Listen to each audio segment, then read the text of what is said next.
Welcome to Escape Purgatory, a podcast where we rewatch Supernatural, then talk it through in the hopes it can finally escape this show. Join us each week, leave comments on upcoming episodes, and together we can escape Supernatural Purgatory. Hello. Hi, I feel like we're really soft-spoken today. Well, I have to be because I am not in my usual space. Yeah. I am traveling the country, well, not traveling the country, I'm in California right now for work, and I am in a hotel, so I can't really be like, raw! Oh my god, Sam Winchester! Because it is also 8 o'clock in the morning. I don't know if I have neighbours, so I'm trying to be polite. I think that's very fair. Well, so this is going to be a really chill episode. We'll do some ASMR to get us through the emotional damage. So we are talking about When the Levee Breaks, season 4, episode 21. We're almost at the end of season 4. I cannot believe it. Yeah. Written by Sarah Gamble and directed by our man, Robert Singer. I would say our man with the zooms. Yeah, this is the greatest. This episode has the greatest example of a Robert Singer zoom in all of Supernatural, and I know you all know what it is. I would contend that with Crowley. Yeah, that one is pretty good actually. Like, I think it could be a tie between the two of them. Yeah, okay, I see it. The Crowley zoom's pretty good. I mean, this one's okay. Fine. This is the greatest zoom out. Crowley's is the greatest zoom in. Yes, I was gonna say a different version of that, but I like that more. Yes. There were some really nice shots in this, though. We've gone back to Supernatural dark mode. Mm-hmm. It's so dark, this episode. Oh my gosh. I didn't realise for a really long time when Dean got the cut on his head in this, because like sometimes you see it and sometimes you don't.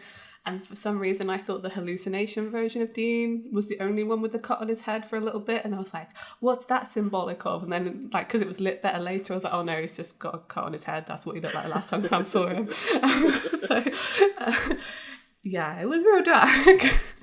Yeah, I guess because I wasn't watching on my regular TV, well, obviously because I don't have it with me. I guess my laptop is like really bright, so I didn't actually have that problem. Just auto adjust. Oh, it appears you're watching Supernatural. Would you like to adjust your brightness by 50%? So you can actually see in the shadows. Yeah. There were some interesting choices made. Yeah. Like some of the, like, they almost use like a fisheye lens for some of the shots, especially at the end of this episode. It's also used at the beginning to show Dean, and I was like, wait, is this a hallucination Dean or no? And it wasn't. No. Because he looks so distorted that he doesn't look like real. So I was just like, what is going on? Like, pretty sure this is the real Dean. And it was. But it was weird. Sam looked normal. Yeah. Like, his face didn't look so, like, rounded. I don't know how to describe it. It's, like, imagine a fisheye lens, but, like, less extreme. Yeah. There were some good choices. There were some weird choices. I'm going to try and remember to point out some of the ones that I remember. Yeah. I did make notes of it, but, like, I didn't make a note of all of them. But overall, this episode can go suck a lemon. Yeah. I think my entire feelings on this episode are probably condensed into the last 10 seconds. And we'll wait for my rage until we get there. There was some really good acting on everybody's part in this episode as well. It was really, really well done. Chuck got his sympathetic Sam. Yeah, that's true actually. Yeah, Sam was much more sympathetic in this episode. The thing is, I do understand Sam's motivations overall. Like, I do get it.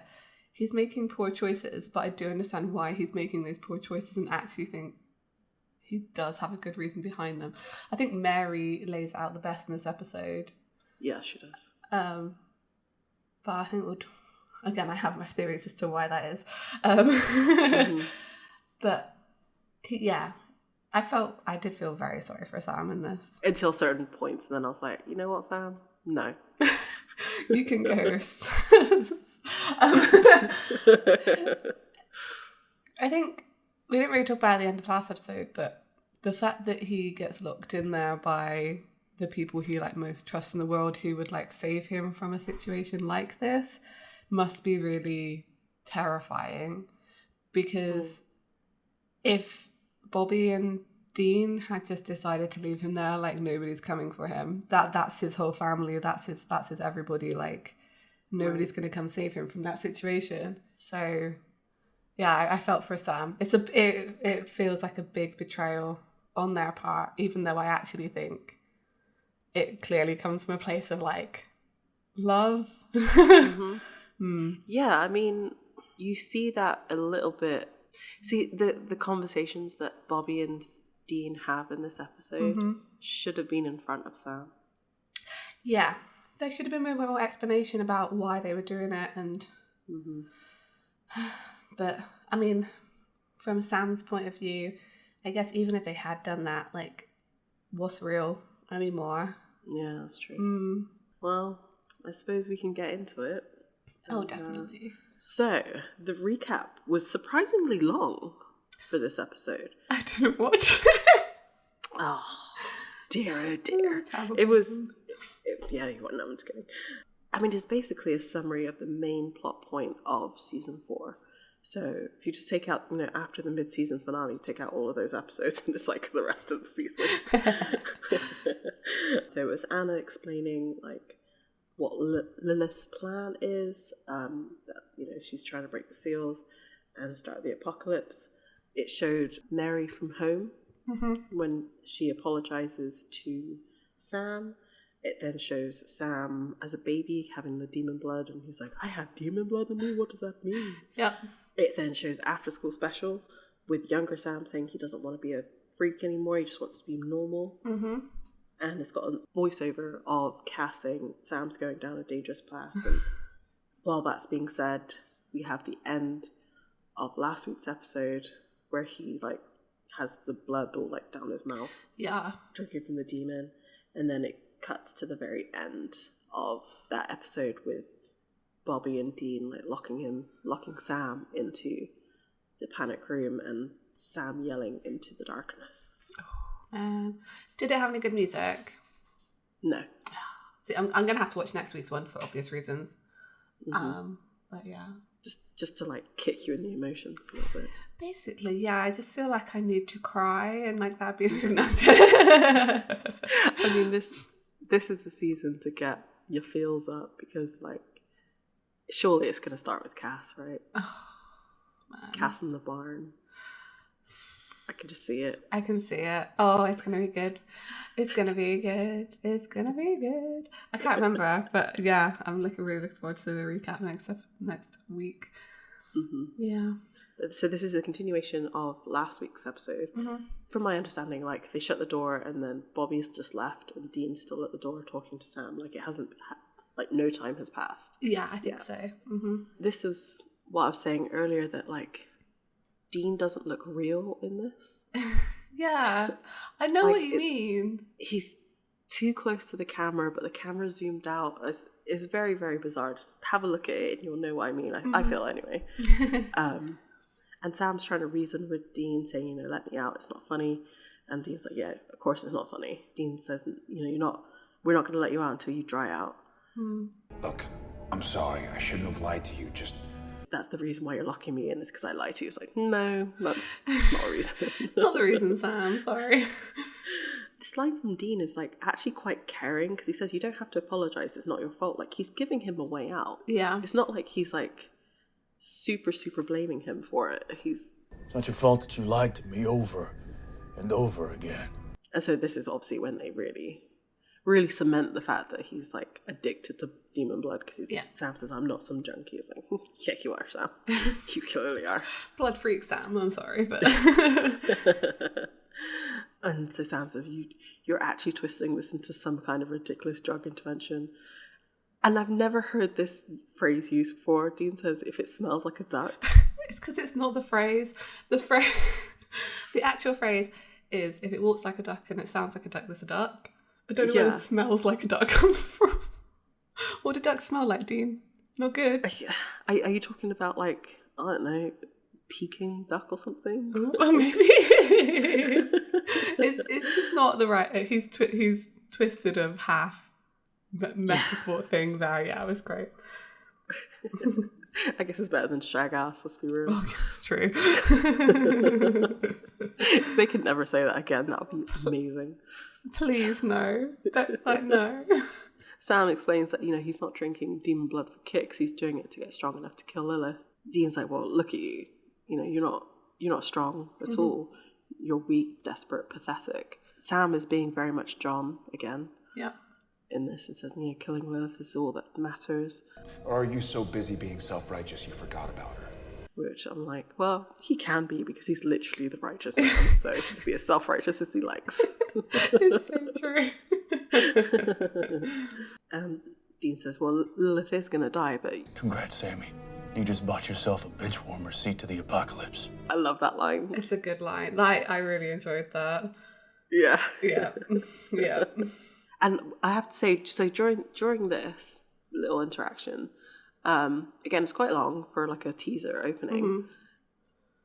Sam is in red, is lit up with a red light. Yeah. And Dean is not. He's like almost washed out. He looks kind of black and white almost. Yeah.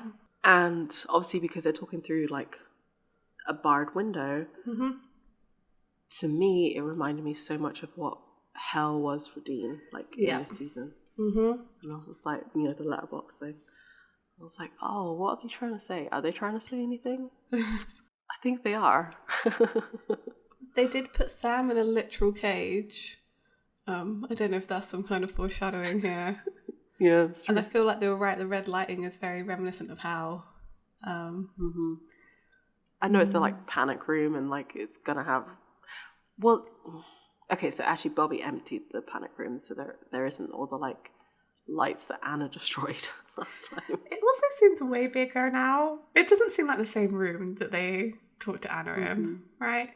I don't know. Well, because like they said, they took everything out, so it would look bigger. Yeah, I don't know. I feel like the literal walls have moved. I don't feel like it has the same dimensions as the room in without the stuff, but fine. So Dean closes the window cover, and then Sam starts to like yell at Dean to let him out. And then we get the title card. I think we kind of discussed this last week as well, but I'll bring up again because I wonder how much of this Dean and Bobby had planned between them before this happened. It seemed very conveniently done. The angels have constantly warned Dean that Sam is on like a dangerous path and like you need to stop him and this, that and the other. So like, well, what's this most securest place that they have? The panic room. So maybe it's been a little bit in motion for a while that they were going to use it for something. And then they're like, oh, this is the big secret, and we need a detox room. I don't know. I feel like it maybe even dates before that. Like Bobby's known from them for a while about like the psychic powers that Sam has and that kind of demon blood thing, and like Dean's kind of been worrying about him going dark side since they found out about Azazel and all of that kind of stuff. That's true. I feel like it literally could have been a conversation that they got prepared and everything, like really quickly. Once Dean saw the demon blood, and like, that was the moment to bring Bobby and explain what had happened to him. Like it could have been that short notice. But I think from Sam's point of view, I can very much believe he would think they've always been planning this. Like that's true. They've always thought I'm going to go dark side. They've always had a contingency plan for me, and this is it. Well, and, he's known since season 2 that John has wanted Dean to kill him, doing exactly this. So, yeah, look, it's definitely his fear coming realised. So I do wonder, like, from Sam's perspective, it sucks to be him at this point anyway, because it's a huge, huge betrayal. But, I mean, also, like, dude, you drank demon blood in front of your brother. Yeah, like, and he didn't have a reaction that you expected. Like, it's gonna be bad. Yeah. And also, like, Dean would have noticed the differences between pre and post hell Sam. Oh yeah, definitely. The whole conversation and fight in Sex and Violence. Yeah. should be a warning sign, right? I hate the parallels in this episode for that. Yeah, it's especially at the end. I think thinking on it, in actuality, I reckon that Dean and Bobby got this plan in motion after Cass told them how Sam killed Alistair. Because Dean was quite shocked by that. I feel like that might have been the actual moment, but like, who knows? I mean, it could have also been the pumpkin episode. That's true. Yeah. The first time that like he sees Sam use his powers and like his nose is bleeding. Yeah. I wish we could have had a flashback moment to Dean and Bobby like talking about this, you know, so you could have seen the lead up. In this episode, there's so many moments of them just talking about what's happening with Sam that I feel like a simple line of saying like, you know, Bobby, we've been planning this for months. Like, we need to go through with it. Mm-hmm. Or like, I know it's a rush plan, but or just some kind of give us a time frame. Any time frame. I just want to know. So, you know, we see Bobby's panic room. There was one problem I had with this is that I swear it's the same goddamn devil's trap that's in the bunker later on. That same iron looking. Anyway. And I like there's like a fan as well, isn't there, that goes round and you can see that has a devil's trap on it. I feel like that's really iconic shot. I don't know why it just sticks in my mind. I bet you it's because in season 5 they're going to use that over and over and over again, and we're going to keep seeing it. So true. That's why there's been certain things in like that become iconic because it's in the recap, and that's it. That's probably You're totally right. I bet it is that as well. Sam's wandering around the panic room and his breath starts like getting foggy, like there's a ghost with him, and he shouts like, you know, come help me, there's something in here, come help me. But obviously Dean and Bobby don't come, and then Alistair appears behind him. I mean, we know it's not real because we know he killed him. Mm-hmm. Right. And this room is ghost proof. Like, do you doubt Bobby? No. Like, ghost proof up the wazoo. Like, it's the safest place in the world. Exactly. We see Alistair torturing Sam in a very similar way to how he tortured Ruby. It's the same strap across his bottom of his mouth. Obviously, they've not put it over his mouth so he can, like, scream in this. To make sure that Dean and Bobby feel as guilty as possible. And, you know, we see him, like, cutting into his side and everything. He has his arms out, like, out to the side, like, on almost, like, crucified kind of symbolism. Yeah, lay down. Yeah. Did you notice that he's not wearing shoes? Yeah, I did notice that he wasn't wearing shoes. In his hallucination, he's not wearing shoes. It's wild. Like, why? Well, maybe because there might be a scene where, I don't know, Alistair cuts his feet or something. Do you know what this reminded me of as well? This was, I think, season 13 or 14? British Men of Letters torturing Sam. Yeah, that's true, actually. I mean, not having your shoes on is quite a vulnerable thing because it's harder to escape, I guess. That's how I would see it. Yeah. It's just a vulnerability thing. Like, don't like having your feet out. Or maybe it was Alistair's, like, revenge for, like, where he was being tortured with no shoes on. That's what I mean. Having no shoes is like taking away a bit of someone's power to escape. It's a weird psychological thing, I feel. So yeah, we see Alistair torturing Sam and he's like, no, please. And they kind of have this back and forth between them two.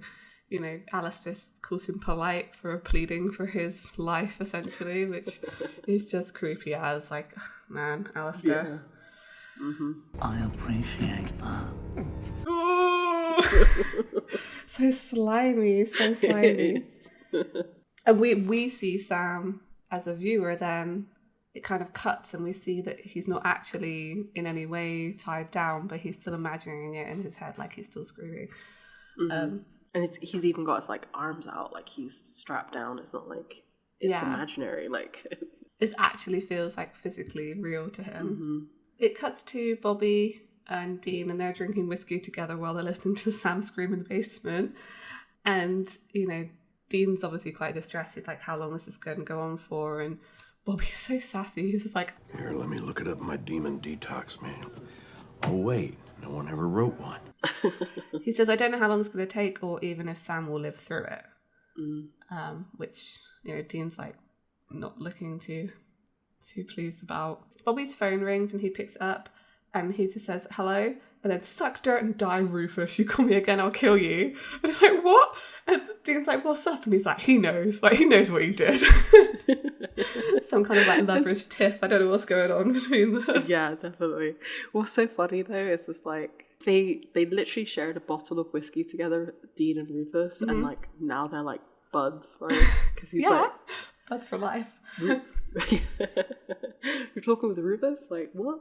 Yeah. How is he? Kind of thing. It's just funny that like he's invested in what Rufus has to say. Yeah. That's true. I guess maybe he found out since that he's more of Bobby's friend than he realizes, or that they're closer than he thinks, or that they're both two cantankerous old men who clearly like each other very much. So, Bobby puts the phone down, but then it rings again. I'm busy, you son of a bitch. This better be important.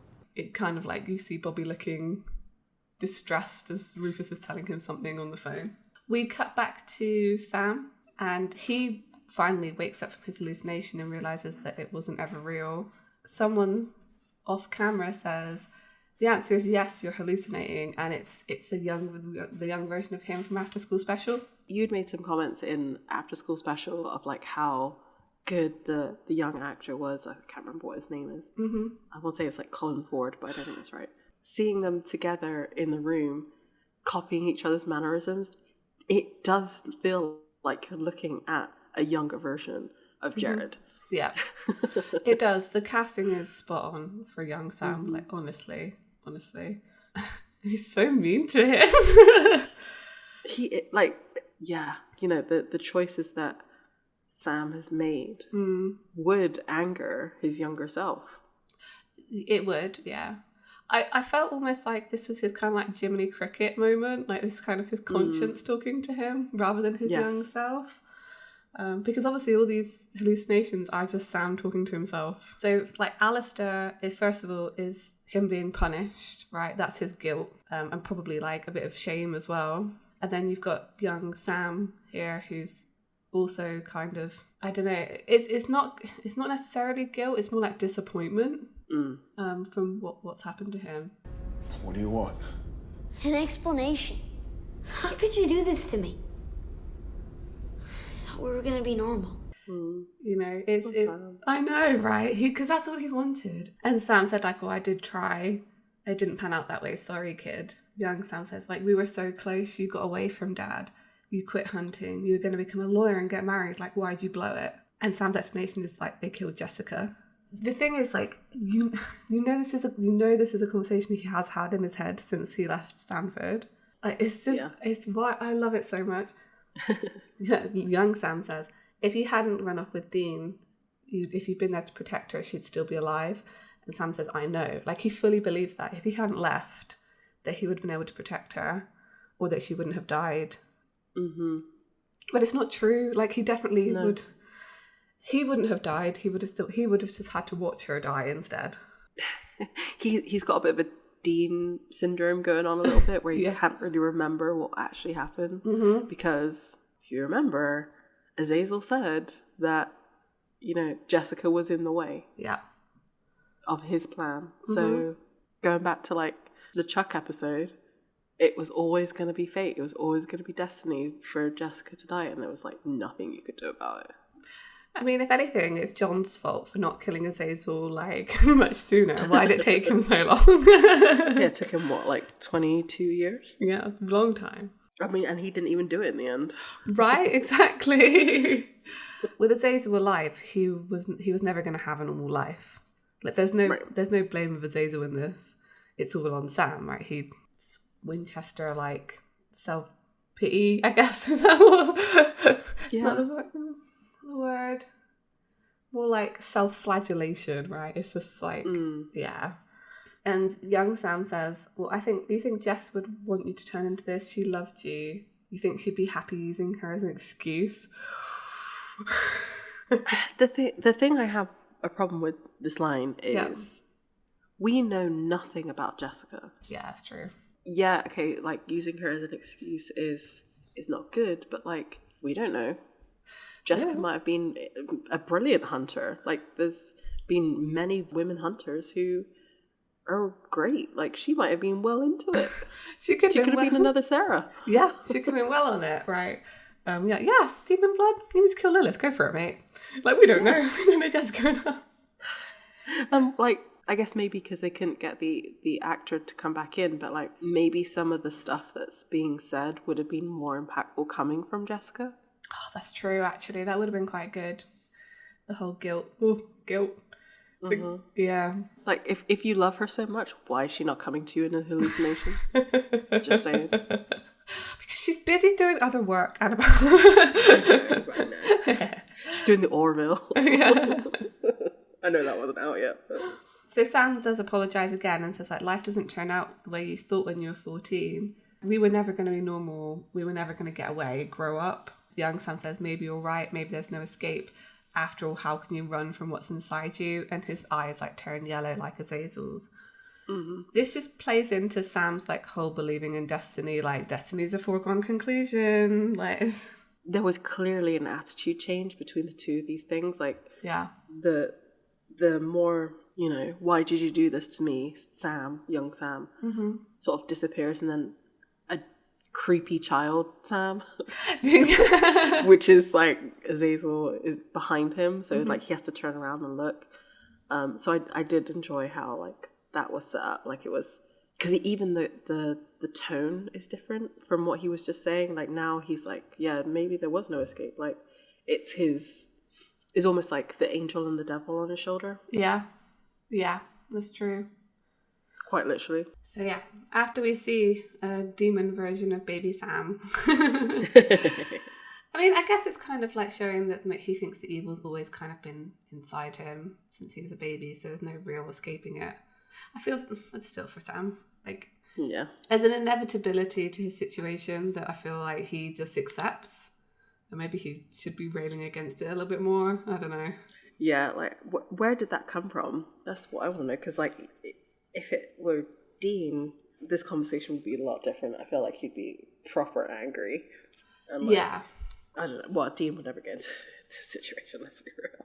You'd be like, I never asked for this, etc. Yeah. They're two very different people, and this is a reminder of that. Mm-hmm. So we go back to Bobby in his living room, and, you know, Rufus had called because there's stuff going down. There was 10 species going extinct in Key West. Alaska, 15-man fishing crew went blind. They don't know why. And there was also, like, a teacher going crazy in New York.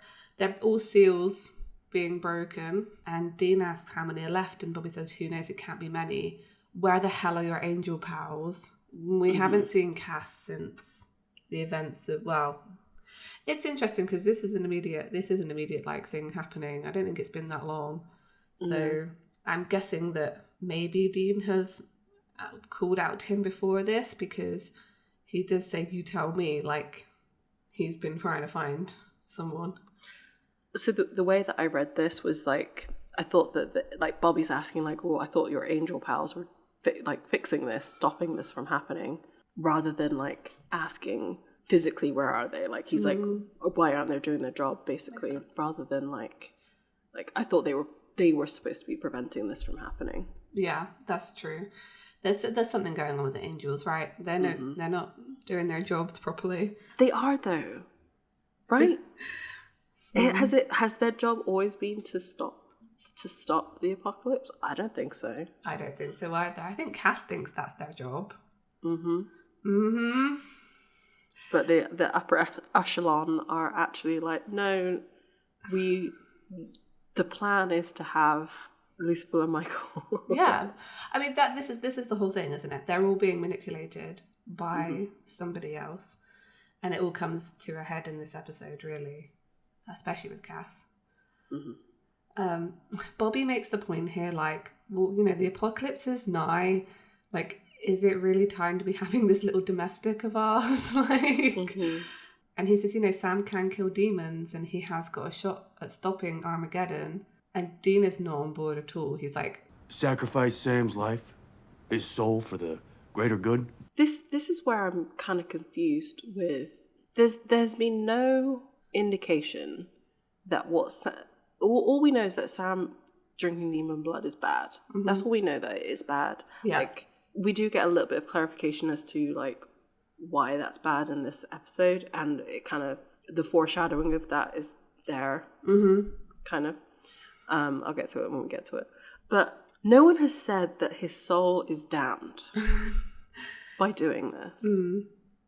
They've just said it's dangerous. They've just said that Sam's going to be killed. They've threatened his life, but they haven't said, like, when he dies, he is destined for hell. I wonder if it's just the general disapproval of the angels to his situation.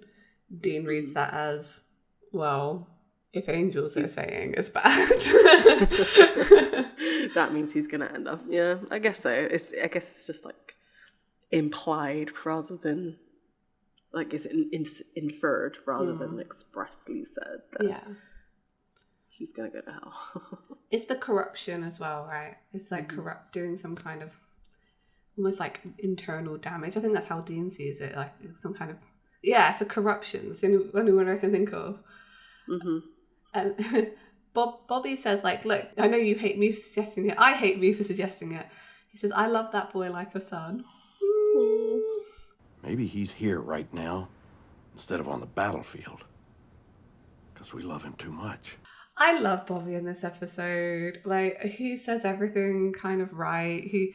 I don't know, he's playing a bit of devil's advocate with Dean, you know, like making sure they're doing the right thing for everybody, and he's just being their dad, and I love it so much.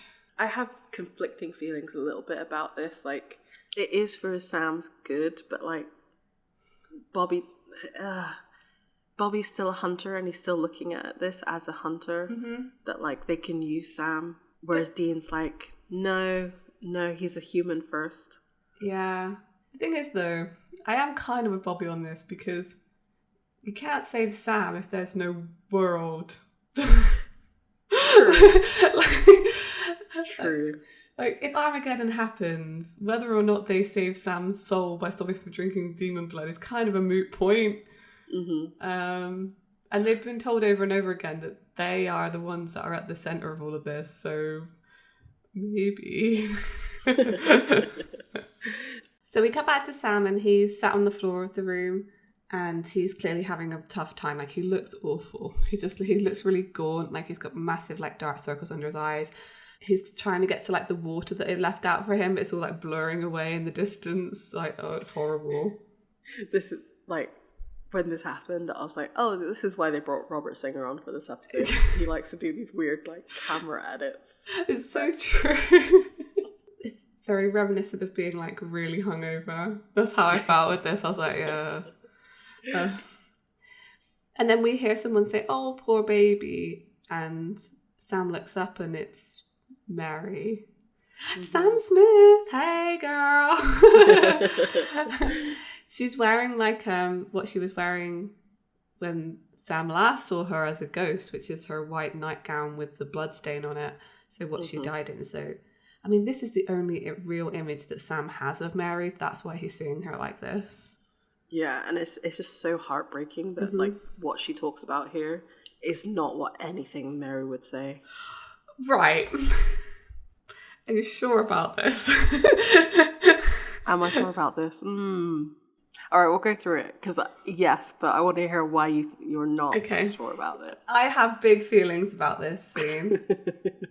There's a line here that Sam says as well, which I was like, oh. Because this feels more like it should be coming from John. I feel like John would be more approving of Sam's mission.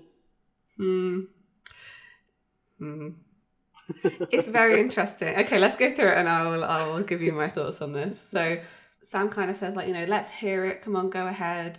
You're disappointed in me. You never thought I'd turn out this way. I'm a poor excuse for a son. Your heart is broken, etc. Like, he's anticipating the pain that's going to come from talking to Mary. And Mary's like, no, mate, you're doing the right thing. She touches his face like Dean got that face touch in the gin dream, and it's a very similar reaction from Sam. Like, his eyes close, he kind of leans into it, and that's very near and dear to my heart. She calls Sam brave. She says he's not crazy. He's just being practical and that she's really proud of him. This is the line where he's like, but Dean doesn't approve. You shouldn't be approving. Mary is Dean, yada, yada, yada. Yeah. We don't know that yet, but yeah. No, but yeah. I thought that was quite amusing. Because, I mean, I guess in his mind, because he is John, Dean must be Mary, right? Yeah, or at least have the same kind of sympathies as her. Mm-hmm. And I would imagine that the way that Dean describes Mary often probably highlights some of their similarities. So she says here that your brother doesn't understand, and that, you know, I was raised a hunter from a long line. We understand there have got to be hard choices, and we do what we have to get the job done. Yes, our family is cursed. You have the power to turn it into a gift. You can use it against them. See, everything that she just said here, I can just imagine Sam saying to himself.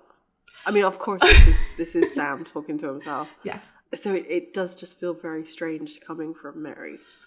Right, yeah. This is his justification. So like we said, like he's talking through to himself. This is him justifying his actions to himself. Mm-hmm. There's no one else in his life who he could imagine justifying those actions to him. The only other person could have been Jessica.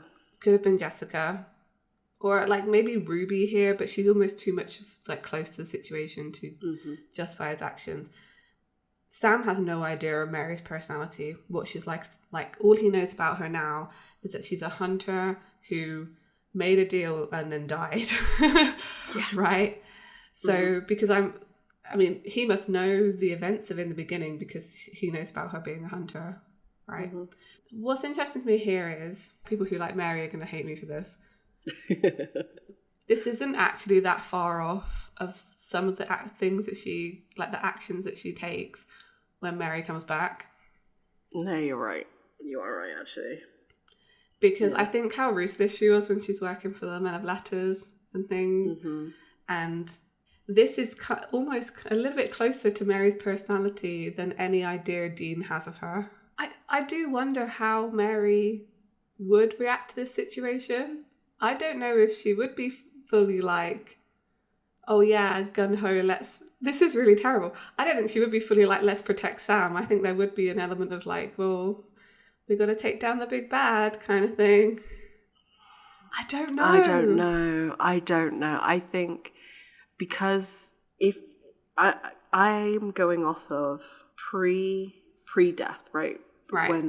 Where she doesn't want the hunter life. Yeah.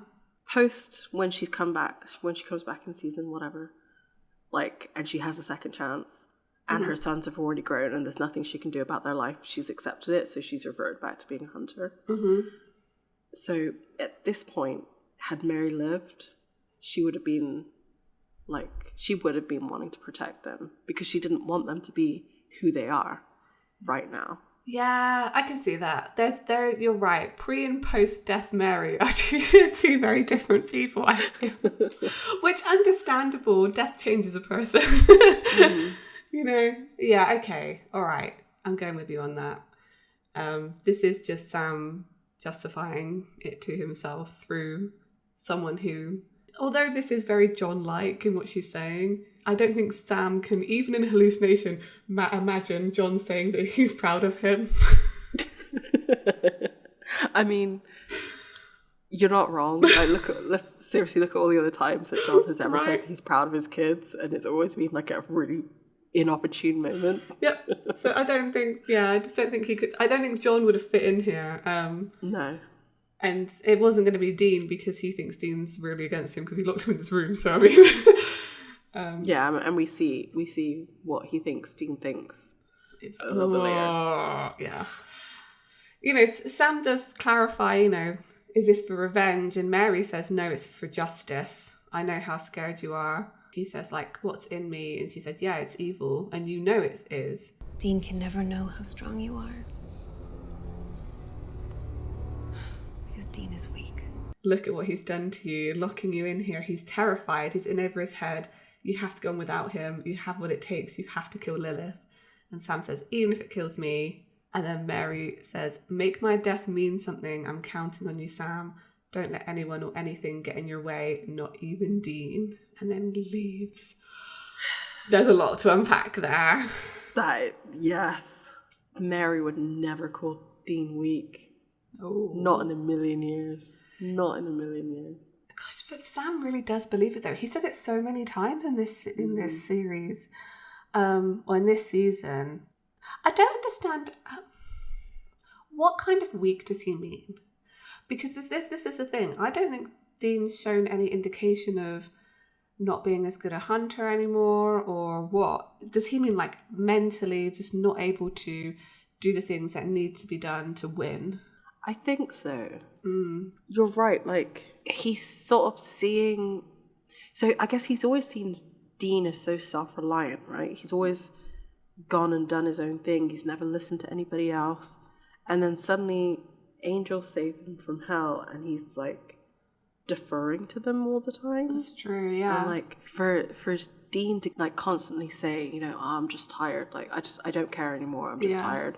I don't want to do this. Like, I just want the easy cases. I just want to go hunt ghosts. Like, I don't want to deal with the apocalypse. He's almost seeing Dean's mental breakdown as weakness, rather than trying to understand why Dean is feeling like this, like why he's so downtrodden. Yeah, it's a really tough one for me because, like, I think it's clear that in this season Dean's dealing with some stuff, like, you know, PTSD. You know, he got back from hell. He told Sam it's been like 40 years, and maybe he's a bit more. He's not as flippant with their lives anymore because he knows what's on the other side now. And like, maybe we should, you know, not sacrifice ourselves so readily because, you know, hell's awaiting and it kind of sucks. And I think it's that. I think it's the lack of... Dean lost some of that self-sacrificial urge when he came back. And I think that's what Sam's almost equating with weakness here. This does change later on. Like, this doesn't stay the same for Sam forever, but at this point... Yeah. Well, so I guess, you know, he's looking at examples of who he considers strong people, right? Yeah. He considers John strong. Well, he sacrificed himself. Yeah. He considered Dean strong before hell, and he sacrificed himself. Sam has not had the opportunity to sacrifice himself for something. Yeah. So he's looking for something to sacrifice for, and for some reason it's Lilith. Lilith is the one. Azazel's gone, so he can't kill him. Yeah. So who's next? Well, the person who held the contract, but Dean doesn't really care about her. That's like, true. He's already been to hell. He's out. Like, why would I care anymore? Beyond the fact that she's a demon. Yeah, it's true. I mean, I think Dean did even call out his motivations in this. Like, why do you even care so much? But it's the same old revenge story, right? Killing Azazel would have never been enough for John, right? He would have had to find out who was behind him and who was next up, and it would have never ended. Sam even said it quite recently in an episode. It's never ending, right? Yeah. He knows. So why is he so hell-bent on it? You can be self-aware and still make bad decisions. I mean, look at both of them. Look at everyone in this show. So we go outside to Bobby's salvage yard. We hear a flapping of wings. Been screaming myself hoarse out here for about 2.5 hours now. What do you want? I wish they'd shown just a little bit of that. I kind of want to see just like Dean screaming at the sky, like, Cass!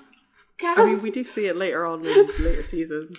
I just never get enough of it. Like, it's so good. I'm pretty sure Cass, you son of a bitch, is like his go-to prayer. Right, yeah. Cass, you son of a bitch, get your feathery ass down here. Exactly. So Cass is just like, what do you want? He's not having it. They broke up in the last episode. That was a breakup. It was. You can't convince me otherwise. That was a full-on breakup.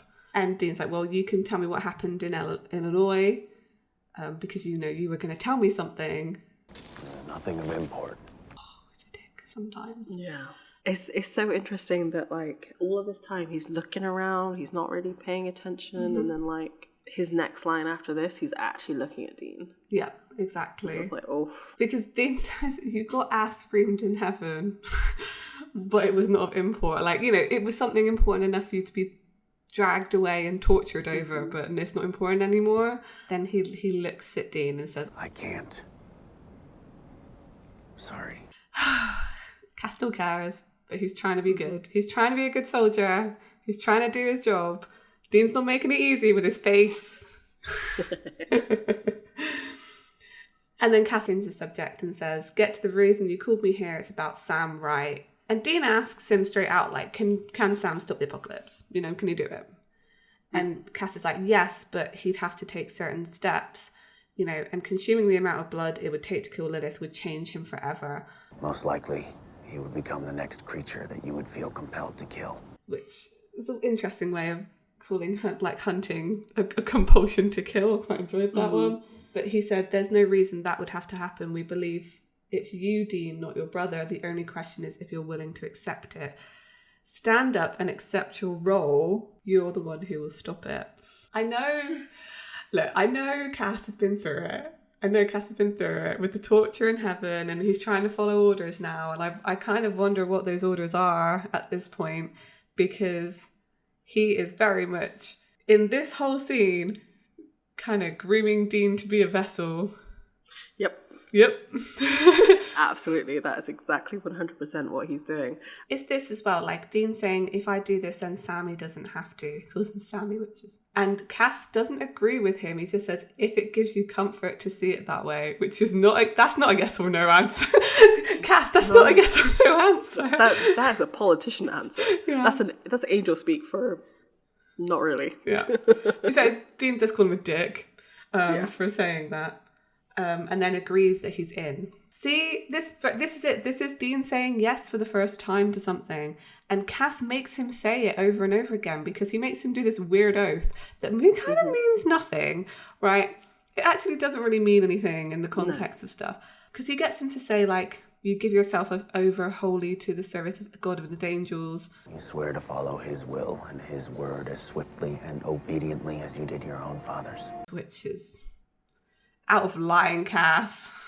That look that he get, like, Dean, it's like instant hurt and like anger. It was resentment, like, how dare you? Like, you already know I have father issues, and yet... But the thing is, I don't think he means your father in the biblical sense, as in, like, when they're talking about fathers, it's not necessarily like John Winchester's orders. No, this was definitely John. This is definitely, you're ready to follow us like you follow John. Like, I 100%. I don't know. I took this as more of a biblical thing of like, your father's before you kind of thing. This was needling Dean. I mean, I can read it both ways, but I like to think that maybe just to like help Dean's feeling a little bit. It's like, no, he means your lineage, not John Winchester. Yeah. Cass does some very unforgivable things in this episode, and that's one of them. Yeah. I mean, he's under heaven's orders. This is it. Like, Cass can't really be blamed. He can and can't be blamed for his actions in this episode. He is just following orders, which is a terrible thing to do when you know what you're doing is wrong, which he does know what he's doing is wrong as well. I mean, he does pay for this later on, and he also does get forgiveness for this later on as well, but it takes a little while. But this whole thing with him making Dean give this weird oath to heaven, it reminds me of this thing, right? So I was walking through a city in Germany, and this guy approached me, right? Mm-hmm. And he was real weird vibes.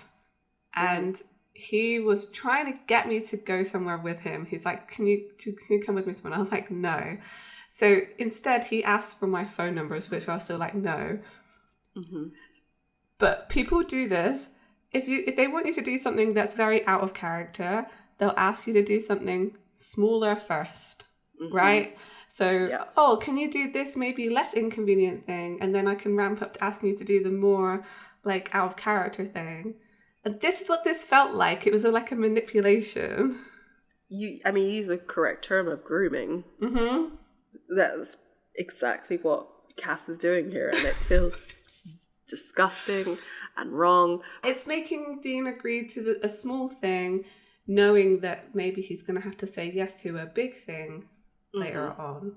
And he's because they can say, well, you said that you would, serve God and his angels, and you said you would obey our orders as swiftly as you did John's. Yeah. And what if Cass is not the embodiment of gatekeep, gaslight, girl boss?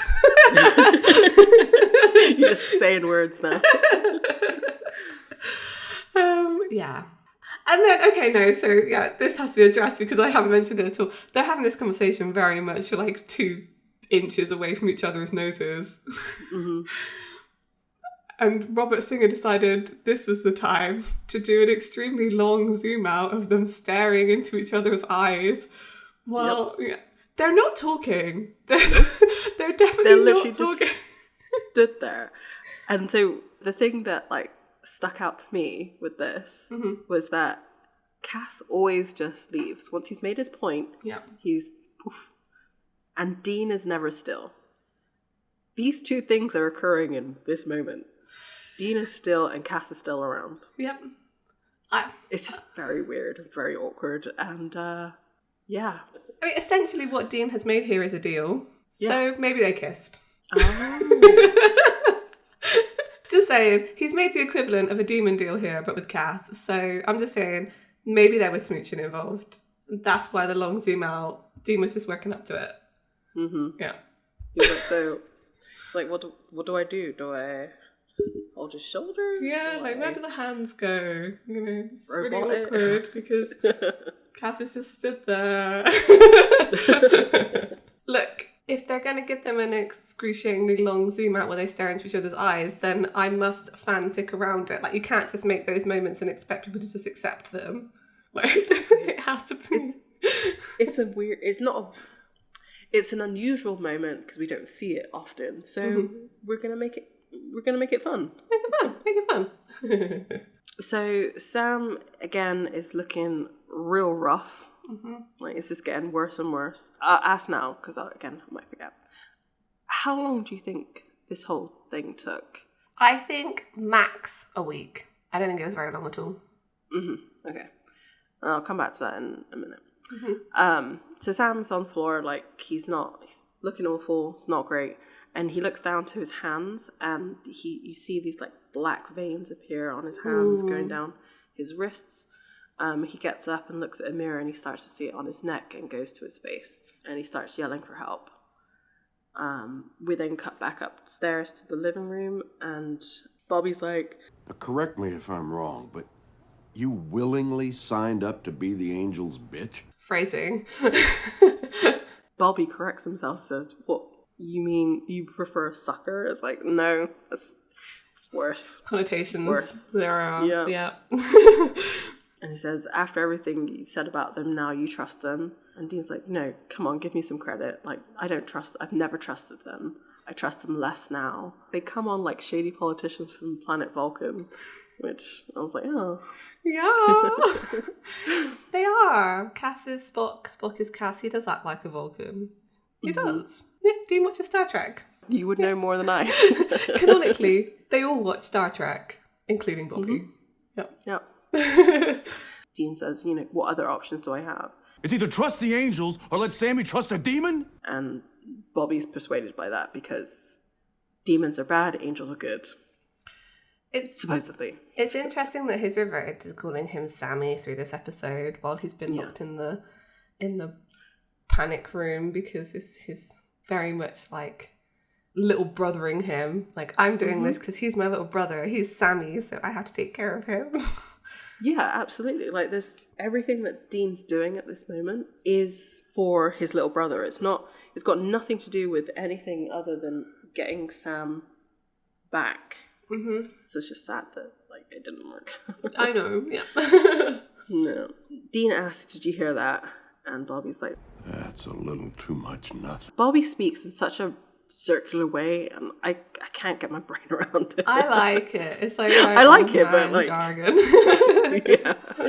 They rush down to the basement and they open up the little window door, and they see that Sam's having a seizure, and Dean doesn't believe it at first. He's thinking he's faking it. And then suddenly, like, Sam's thrown across the room. It's very, like, Exorcist. Yeah, it's very cool. Bobby's like, that ain't faking. Like, that's really what's going on right now. And they managed to, like, get Sam onto the floor and, like, hold him down and get, like, something in his mouth to stop him from, like, biting down on his tongue or what have you. Bobby says, we have to tie him down for his own safety. Dean, are you with me? We have to do it. Because Dean is, like, freaking out. Yeah. Absolutely 100% freaking out. He's not his, like, usual take control, do the job. He's very much like, my little brother's hurt. Like, he's going through so much and I don't know what to do. And Dean's like, okay, yeah, let's get this over with. It then cuts to a little bit later and Sam's no longer having his seizure, but he is now chained to the bed. It's a nice little touch that they, like, put, I guess, leather cuffs around the handcuffs so like it doesn't cause abrasions. Quite nice. Aww. Looking after him. Did you care about old Sammy boy? Sam sort of sits up and then Dean is in the room. Now, I knew instantly this wasn't real Dean because of the popped collar. Yeah, you're right. Oh, like, smart you are. This looks like John. Yeah. Like, with the pop collar. The only thing that would have made it better is if he was in the leather jacket. But I guess they wanted to trick you. Yeah. He's wearing the same outfit as what he's wearing, like, in the other scenes. That's true. Yeah, because he's even got, like I said, the cut on his head. This is it, though. It's so funny because Sam is John. Like, he's very much revenge motivated, etc. We've said all the things about why Sam is John. Yeah. But he still seems to somehow equate Dean with John. Yeah, I guess because Dean has projected that, right? Dean even admitted it in a few episodes back. So, of course, like, the hero worship of your older brother and your father become sort of one and the same. Yeah. Especially since your brother is essentially your father. Yeah. As in, like, the role of your father, not your actual father, obviously. He's always going to see John and Dean, well, not always, but he will see John and Dean as almost interchangeable. And then it's kind of proven in this episode, which is just like, oh no, yeah. Oh no. Yeah. You're right, because Dean raised him. This is the point that a father figure is kind of telling him off for what he's done. Yeah. And of course that would get conflated with feelings of John, and that's kind of why they resemble themselves here. Like Dean kind of resembles him with the pop collar and stuff. Yeah. Yeah, man. The things that Dean say to him in this scene is like, you really think your brother would say this to you? Yeah, I know. It's awful. And he wouldn't. And this is the scene that I was like, the conversation that Bobby and Dean are having needs to be happening in front of Sam. Yeah. Because the conversation that Sam and quote unquote Dean are having is not the reality of it. Yeah. And you're right, it's this scene that then in the last few minutes of this show, your heart gets ripped out and, like, shown to you. Right? Because you're like, oh, Dean would never say these things to Sam. Yeah. This is a really good Sarah Gamble episode, actually. Yeah, you know what? She killed it on this one. Go you, Sarah Gamble. So Dean says, and this is hallucination Dean, says, we had to, the demon of love was flinging you around the room. And then he says, tell me something, Sam. Why did you do this to yourself? And Sam says, well, you know why. Dean's like, right, yeah, big excuse, kill Lilith. Why? What? Revenge? And Sam's like, of course. Revenge for what? For sending me to hell? Do you happen to notice I'm back, alive and kicking? Oh, see, I thought Dean said this later, but even Sam knows that it's for, like, bullcrap reasons that he's doing this, because he's telling himself it's bull. Oh my god. The inner workings of this man. Sam, you're a very complex human being. We needed this for Dean, for some of the moments that come. Well, we kind of had it a little bit with the dream episode, but that's, him becoming a demon and, like, confronting John, essentially. Yeah. But, like, he needed to confront himself and, like, really think about his motivations and some of the stuff that he's doing, especially later on. But at the same time, this doesn't help Sam at all. This just reinforces everything that Sam wants to do. Because it's him. It's him saying it. Exactly. Yeah. So Sam's like, well, the point is to stop the damn apocalypse. And this is when we realize that it's actually hallucination, because we kind of come out and see from the audience view that actually nobody's in the room. It's Sam talking to himself. My gig, not yours. The angel said so, remember? God picked me, man. That should have clued him in. I'm the chosen one. Sorry. Yeah. I've been watching a lot of Star Wars lately. I wonder if some of it is... Sam was the chosen one for like a long time, right? He was the psychic kid. The whole first 3 seasons, right? Sam was the chosen one. And then he kind of wasn't anymore. And because Dean got back from hell, and now it's like, oh no, the angels have picked me. I wonder if there's just like a little bit of jealousy there. So I was also thinking, since going through the episode with Charlie, you know, the comparisons with how they showed Chuck receiving his visions, right, was similar to how the children of Azazel got them. So Azazel was essentially making false prophets. Yeah. Then, you know, we all know that Sam's super religious and like really wants the angels' approval. They like, so for Dean to get that must really hurt.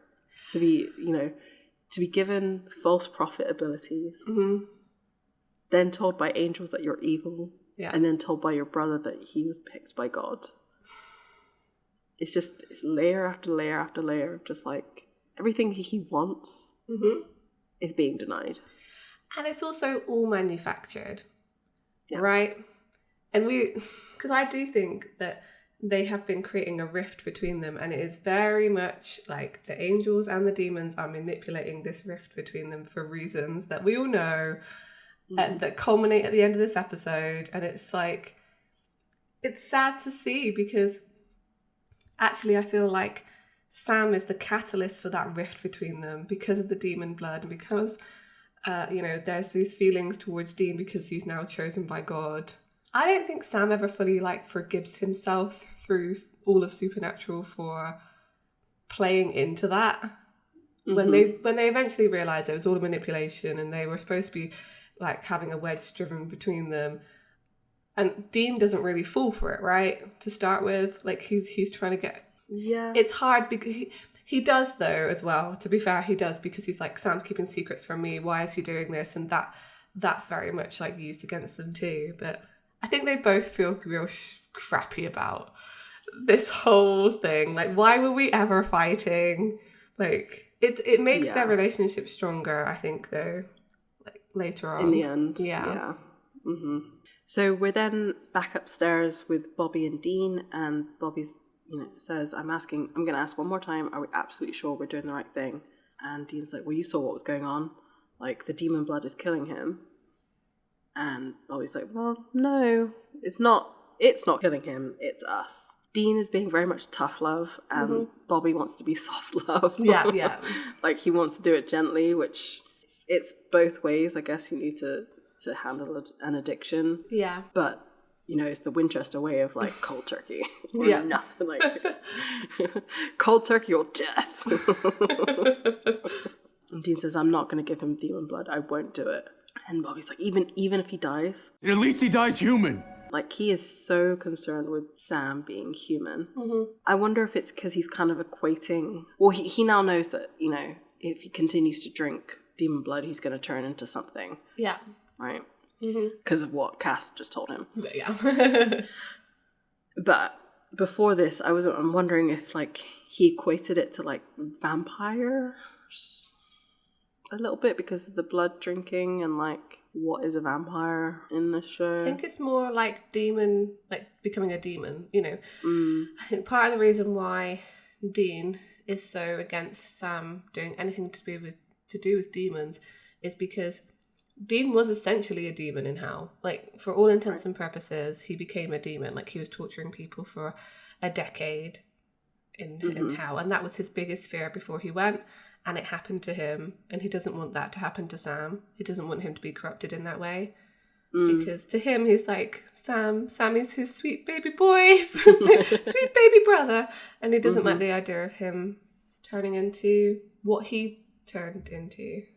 Right. This is interesting as well. I guess with the comparison will come when we get there, but how Dean deals with the mark of Cain later on is a very similar situation to this.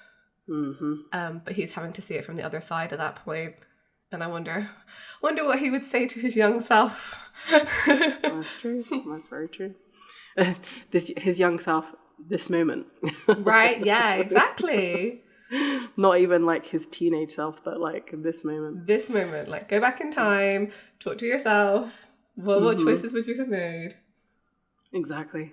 And then so we're back in the panic room. So we know we're now dealing with hallucination Dean and Sam. Dean says, I know why you really drink that blood, Sam. Makes you feel strong, invincible. A big bad wolf in a world of little pigs. Sam denies that, and he says, it's more than that though, isn't it? It's because your whole life you felt different. And Sam's like, stop. Like, he doesn't want to hear this from Dean. It's just so sad. It made me so sad. Again, it's himself. This is how Sam views himself. This is the truth of it, right? This is Sam confronting the truth of his situation through Dean. Because I think he does see Dean as almost the compass, right? They keep each other on the straight and narrow. He's realizing that maybe it has all got a bit screwed up. Dean taunts him and says, I hit a little close to home. Not different because you were some lonely kid or because of your weirdo family. And again, Sam tells him to stop. And Dean says it was because you're a monster. And Sam yells at him, just shut the hell up. This cruel Dean says you were always a monster and you only feel right when you're sucking down more poison, more evil. It's just the juxtaposition between, right, so, I mean, we know Sam doesn't want to be a freak. He wants to be normal. He's embraced this because he feels like it's the right thing to do in the situation that he's in, even though he would actually also like nothing more than to just be a guy.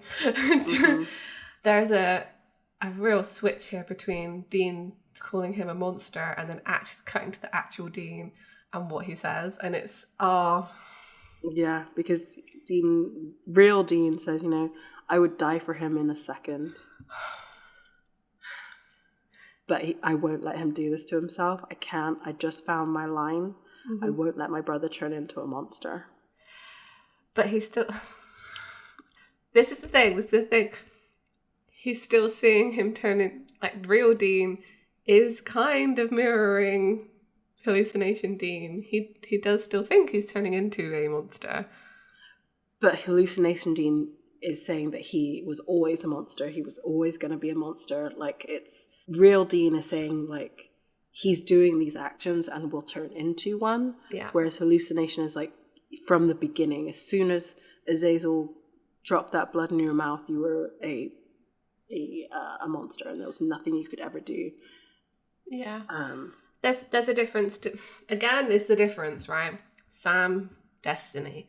He was always a monster. He's always seen himself as a monster. That's who he's going to become. End of.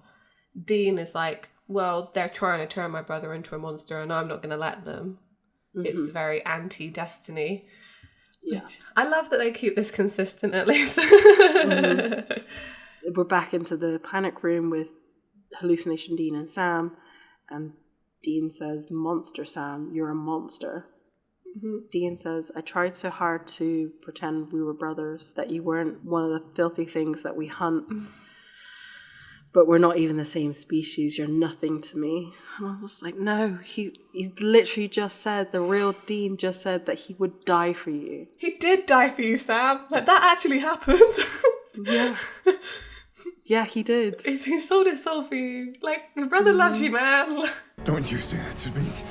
I was like, Sam, he doesn't feel this way about you. Like, at the same time, okay, this might be a little harsh. Sam kind of deserves it for every time that he's called Dean weak. Ooh. Right? I'm thinking back to, like, Sex and Violence again, of, like, him saying, like, you're holding me back. You won't do it. You know, I'm the better hunter. I'm far superior to you. And like, then his subconscious Dean is like, well, the only reason why you're better than me is because you're a monster or something. I don't know. I can see, again, this is Sam telling himself off. So yeah, I can see that, because this is like deep down what, like, the self-hatred that Sam has for himself, like what he really truly believes. You know, he knows that what he's doing is evil, like, or like based in evil. Like he knows that it's wrong, but there is still that justification there for doing it. And I think, but he's always been able to see in shades of grey, but I don't think Sam before has really, well, he has because of his psychic powers. I was going to say he hasn't really had to apply it to himself to this extent before. Right. The psychic power thing was like, he was playing with them a little bit, but it wasn't like, he wasn't trying to flesh them out. And they were very much often involuntary, right? So he was usually getting his powers from his Azazel powers in flashes, and he didn't really have much control over them. Here, he is literally controlling his powers, right? He has having to drink demon blood in order to express his powers. So it's a different situation. He thinks he's doing it for the right reasons. I'd argue that he is. You know, saving the world is a noble cause. It is. But he's also being manipulated into thinking that this is the only way to do it. Exactly. And to be fair, he's only following his brother's example pre-Hell, right? Dean sold his soul to save him, so why shouldn't Sam, you know... sacrifice himself. Yeah, corrupt himself, sacrifice himself for the whole world. Like, surely that's just the next step up. He's literally following his brother's example. And then he has a hallucination version of him telling him that he's a monster for doing so. So, I mean, Sam, there's no winning for Sam. This whole situation, there was never any way out of it for him, I don't think. No. Which is the sad bit about Sam's story. And, I mean, Dean too. As, you know, we've said this before, they're stuck in the narrative. But they're, like, literally here, you can't see any other choices that he could have made, really. I mean, he could have not drunk the demon blood, I guess. Well, again, he was manipulated at his lowest point. Yeah. By Ruby. Exactly. There was nothing, you know, having someone whisper in your ear like, oh, you know, by doing this, you're going to save the world and you're going to be able to get Dean back. And it's, you know, we were able to get the revenge on the person that sent your brother to hell. Oh, look, your brother's back from hell, but we still need to go after this person that sent him to hell. Like, that's why he can't reason out of it's, you know, to stop the apocalypse. Like, he can't reason out of it because he's been manipulated into thinking that this is the right reason. And ultimately, how much is the demon blood important in the apocalypse? Right? Mostly it's there to drive this wedge between Sam and Dean, to get them ready to fight each other. If Sam hadn't drunk the demon blood, the seals were still going to break. He probably still would have been manipulated into killing Lilith at the end because, I mean, his demon powers don't actually have a whole lot to do with that. It just gives an excuse as to why he can do it. And ultimately, I mean, they talk about preparing him as a vessel for Lucifer, but he doesn't actually need that. He's already the perfect vessel for Lucifer. So how much did they actually need to give him demon blood for any of this, other than the Cain and Abel murdering each other storyline? You know what's really funny? Like, I wonder if Dean had managed to point out that, like, he's literally drinking the blood of a dead person. I know, right? How that would actually might have snapped him out of it a little bit, because that's gross. I don't know, man. Watching him stab that demon in the last episode, like, I feel like it wouldn't have stopped him at that point. Yeah, that's true. Yeah. But yeah, I don't know. I just feel like the whole demon blood storyline is literally just a conflict. It's a device. Yeah, it wasn't actually required to start the apocalypse. Well, and again, like, you look at Ava, you know, her powers were really developed. She didn't consume demon blood. Yeah, exactly. So, I don't know. Ruby, man. Lots of answer for. Yeah, she doesn't. She kind of doesn't. She kind of gets away with it scot-free, to be honest. Like, yeah, she dies, but like, she's dead. Yeah. And she comes back. Yeah. So, yeah, she kind of Doesn't really got get her the better end of the stick. Yeah. It's later on in the day, presumably nighttime. The cuffs on Sam's arms and legs come undone, and the door slowly opens, and Sam's kind of suspicious. He starts to like scope out how to get out. He calls out to, see if anyone's out there, and he quietly like leaves the basement. And as he goes up the stairs, Cass appears. Little creeper like under the stairs, like doo, doo, doo. It really is that. He then goes over to the door of the panic room, closes it, and like obviously fingerprints exists, right? So he uses Okay, yeah, no, it was like, Cass, are you like the mind powers versus touching things with your hands? Like, okay, no, you're right. Maybe he was trying to not leave evidence. I'll go with that as to him just not showing off for no one, apparently. I mean, it's definitely that to show off. We then cut to like a riverfront dock area. Yeah. The way that Cass is leaning against the railing, there was something wrong. Like his re-education, as we put it in the last episode, is not working, because he almost looks, he's not relaxed, right? Obviously, because he's tense, but like angels don't lean. They're soldiers. Yeah. So they're always at attention. So to see him like looking out over the water, it's just like, it put me back into the Great Pumpkin episode again, where he's like leaning forward on his knees talking to Dean about having doubts. Is that all over again? I mean, I think he's definitely having doubts about what he's about to do. Yeah, for sure. Yeah. That's my contemplative pose as well. Like, yeah, maybe I shouldn't be doing this terrible thing I'm about to do, but I'm going to do anyway. As he's watching the water, the lights flicker, and he turns around and he sees Anna. What did you do? You shouldn't have come, Anna. She asks Cass, why did you let Sam Winchester out? And Cass says, well, those were my orders. And Anna's like, well, orders? You saw him.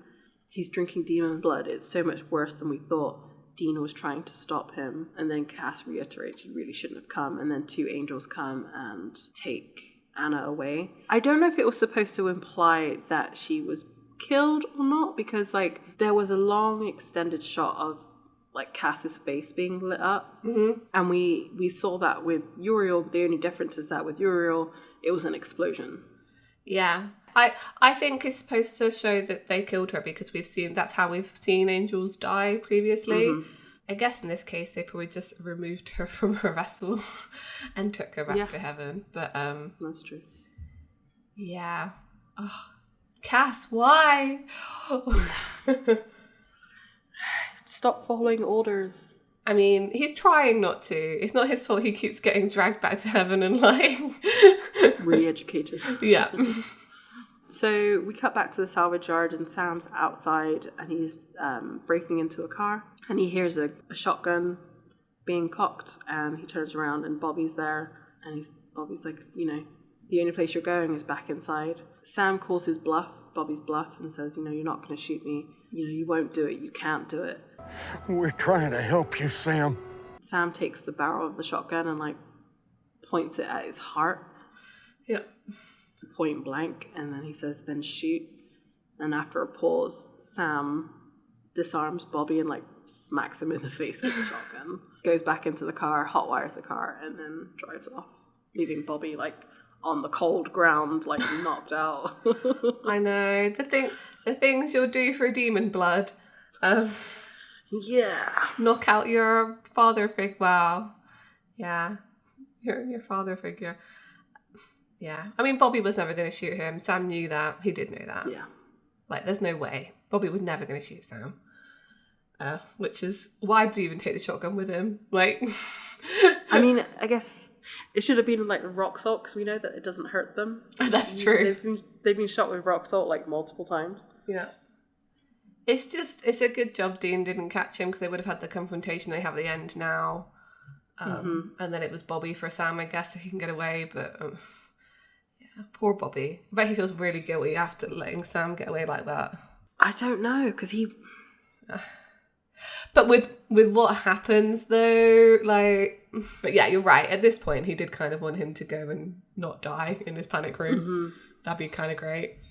It'd be super sad, wouldn't it, if Sam died in Bobby's panic room. So Bobby and Dean obviously go down and they check to see how he got out, and all the devil's traps in the rooms have been like messed up, making it look like it was demons. I mean, we know it was Cass, so yeah, it's just showing how manipulative he's being. He's not implicating himself here. Dean's assuming it was maybe Ruby, but they don't really know how, because she's not powerful enough to get through that door or through any of those devil's traps, as far as they know. And Bobby says, really, it doesn't matter. How he's gone isn't as important as where he's gone to. And Dean says, well, I hope he's with Ruby, because she's the next big item on my to-do list. Which, well, killing her is the next big item on his to-do list. Yeah. Bobby says, well, I thought you were supposed to be waiting here for angel duty. He calls it on call, and Dean says, I'm on call, I'm in my car on the way to murder the bitch. Like, that's a great line. That's yeah. a good line. So Dean goes to leave, but Bobby's like, wait, one thing, like Sam doesn't want to be found, which means that he's going to be near impossible to find. And Dean's like, yeah, we'll see. So we see Sam, he's in a nicer hotel than they normally have. Though it does look kind of the same. He hears a knock on the door, and it's Ruby, obviously. I mean, who else was it going to be at this point? Turns out he got the honeymoon suite. You know, she's like, oh, honeymoon suite, I'm flattered. Sam just immediately asks her how she got him out of the room, and she's like, well, how could I? That whole thing is engineered to bite me in the ass. And Sam asks, well, how did I get out of there then? But they don't have any answers for that. Sam questions where Ruby's been, because he's been trying to contact her for 3 weeks, he says. And she says, well, you know, pretty deep, trying to dig out Lilith. Can't sit around and check my voicemail. I'm sorry you're hurting. I had no idea Dean would do that to you. But we know, she already knows where Lilith is. Like, why was she gone those 3 weeks other than to make Sam miss the demon blood so much that he did something he regrets and Dean finds out about it? I've always seen this. She manipulated this whole situation into Dean finding out that Sam was drinking demon blood by being absent. I think Ruby knows Dean more than she lets on, because she knew that he would have some sort of reaction to it. Yeah.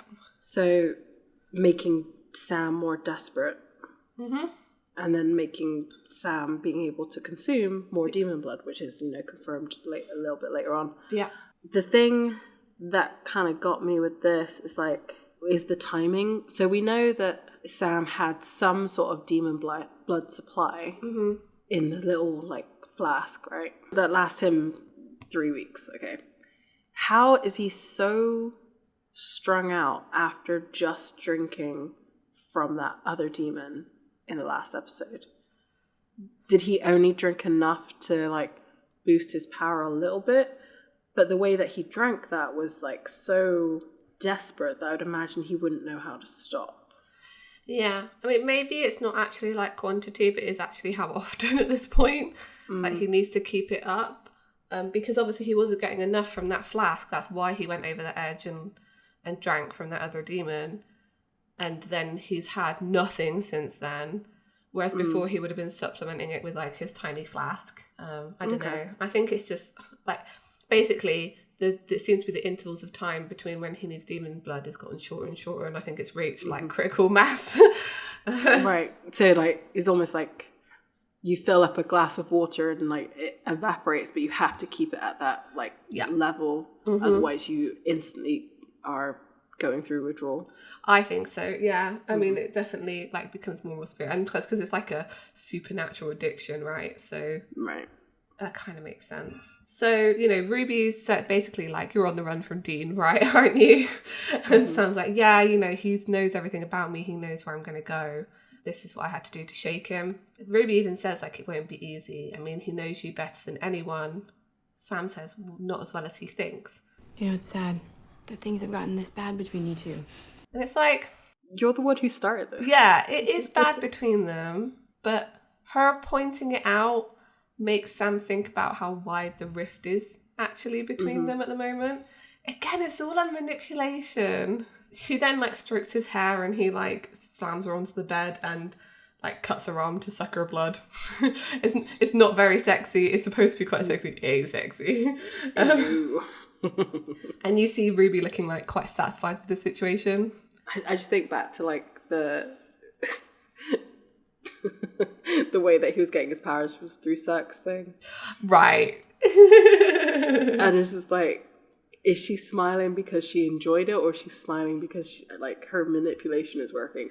I'm gonna go for the latter on that one. Yeah, I think so too. Like her the fruits of her labor of like manipulation is working, because it's very much like behind his back that she's smiling. Yeah, she's managed to draw him away from Dean to her.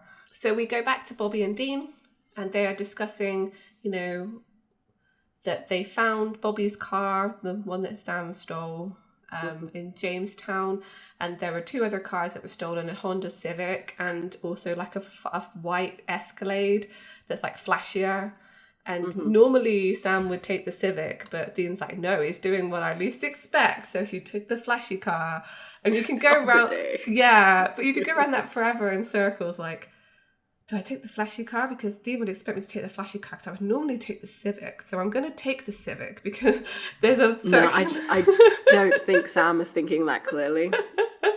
I think he's like, this is what I would normally do, so I'm going to do the opposite. This is what I normally do, which is why it was so easy for Dean to find him. Yeah. Because he was predictably unpredictable.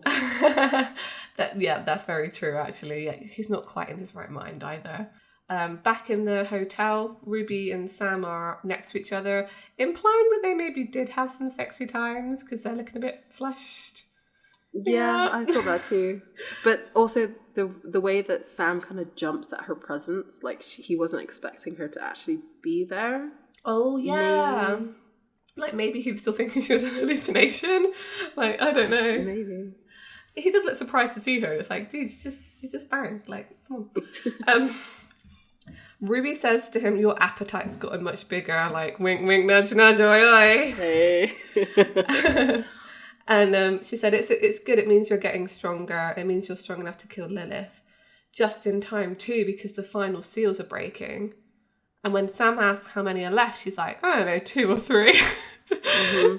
So he freaks out and asks whether... I mean, yeah. So Ruby then reveals that she found this huge bit of information that she definitely never knew before, that this final seal, the 66th seal, can't just be broken by any demon. Only Lucifer's first can do it. And Lucifer's first refers to the first humans that Lucifer turned into demons. And the implication is that's what got him thrown out of heaven. That he did, changing humans into demons, and that God was like, no, can't do that. And Sam's like, well, okay, so Lilith, and like, yeah, she's older than she looks, is what Ruby says. So she was one of the first demons, which we've kind of said before. We knew that she's basically a knight of hell, almost. Sam obviously then says, well, you know, if I can get to Lilith and kill her, then woo, we don't, you know, who cares about all these other seals? We can stop the final seal and bing, bang, bosh, no apocalypse. Yeah. And it was at this moment that I was like, oh, she's the last seal. Yeah. Yeah. Because of what she said, what Lilith tells Sam, yeah. You know, she wants to save her life. Yep. She literally says that because she figures out that she is the last seal. Again, though, it's all layers on layers, because did Lilith come to Sam and Monster at the end of the book to plead for her life, knowing that he's eventually going to have to kill her, but like he doesn't know that killing her will break the final seal, so he's going to kill her out of spite because she wants to live? I don't know. Do you know what I mean? Like there's there's layers and layers of things going. And does Lilith actually want to sacrifice herself for Lucifer? Maybe. I think she does. It's 3D chess, man. It's just, we're going back to Vulcans, 3D chess. It's really funny how they've gone from like Lucifer as a demon bedtime story to, oh yeah, he definitely exists and is coming. I don't know, I just found that kind of interesting because she mentions, Lucifer never busts out his cage if you kill Lilith.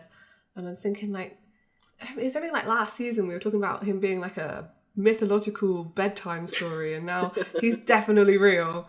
Well, because angels are real now, so of course, the original fallen angel should be. I guess so. Yeah, fine. But, like, surely that should have been the case. Anyway, never mind. So Sam asks, well, where's Lilith then? Like, you've been taking 3 weeks to find her. I closed in on a member of Lilith's entourage. You might call her a personal chef. And then Sam's like, seriously, what does she eat? And Ruby's like, you don't want to know. And then we find out. I mean, to be fair, Lilith has mentioned this before, because I think she said, again, at most of the end of the book, I want to go back to my baby eating days in Babylon, or whatever it was. Yeah. So yeah, we already knew she ate babies.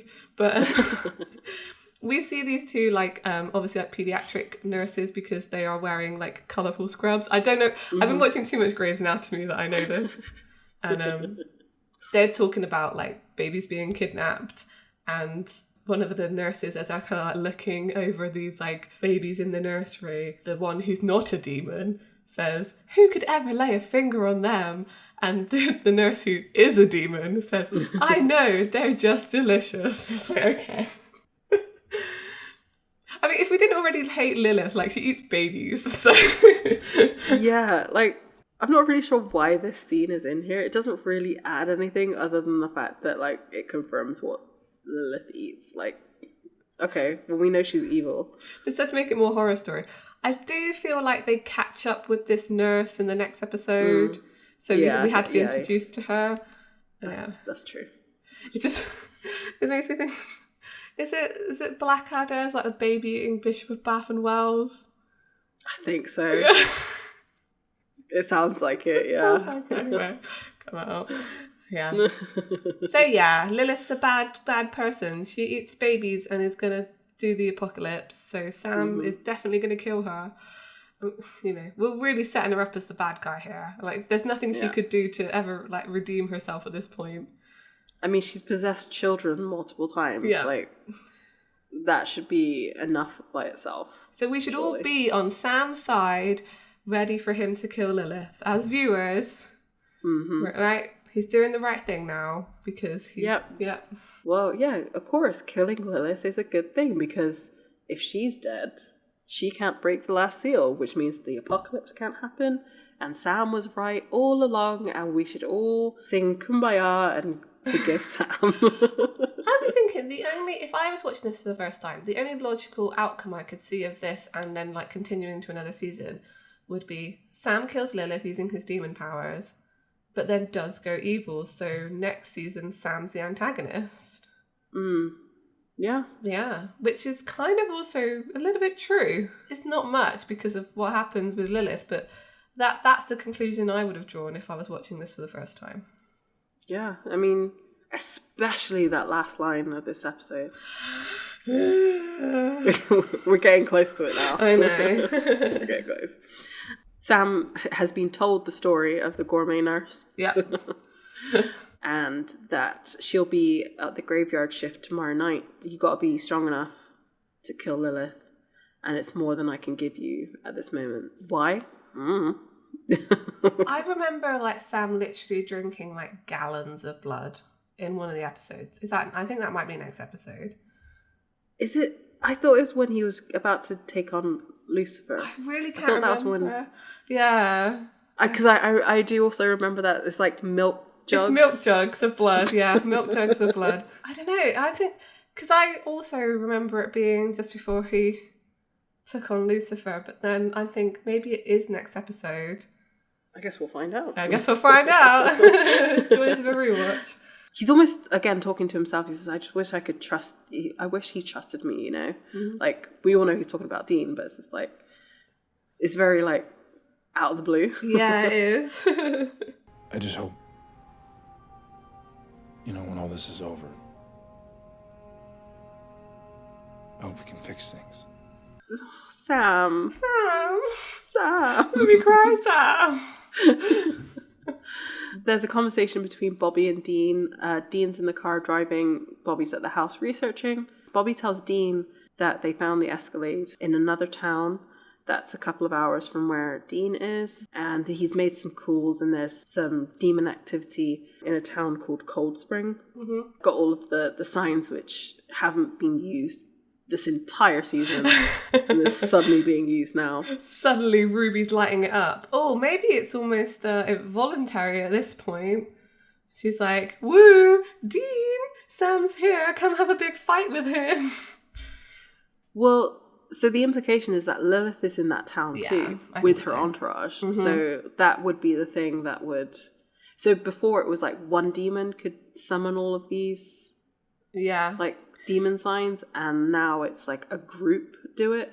I wonder if there's something about Lilith being surrounded by demons that make it so that her presence isn't as well known, because Azazel would always have his like series of things happen. Yeah, Lilith is stronger than Azazel by a lot, clearly. I think part of it is they obviously released those demons from hell, so I imagine that, cause I think it's like individual demons that are strong enough have demon signs, and then I think a large congregation of demons also have demon signs, and I think maybe there's quite a lot of them now because of the seals being broken, and stuff, so maybe it's hard to track just because of the quantity of demon signs and stuff that they're seeing. Mm-hmm.